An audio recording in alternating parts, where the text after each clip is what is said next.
Okay, guys, welcome again on the channel. Today we are going to discuss about a very important concept that is called SQL joins. Okay, inside the SQL joins, we will cover about there are two types of joins that we have. One is your vertical join and another is your horizontal join. That means you have a table one here and there is another table which is called table two.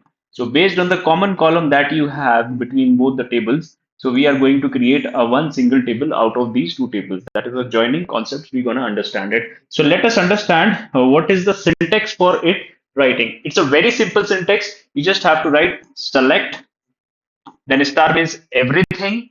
Okay, then here from, okay, table one,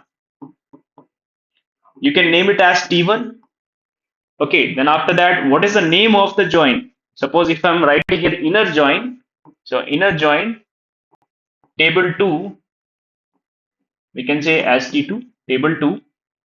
Okay, on table 1 dot column name is equal to table 2 dot column name. That's it.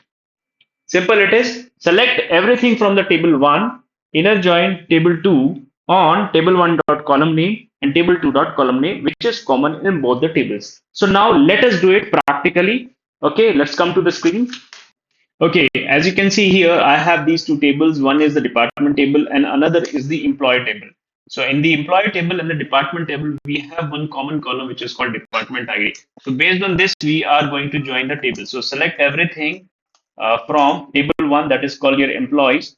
I can name it as E, and then inner join your table two, that is called departments, as D, on E dot depth ID, right, is equal to D dot uh,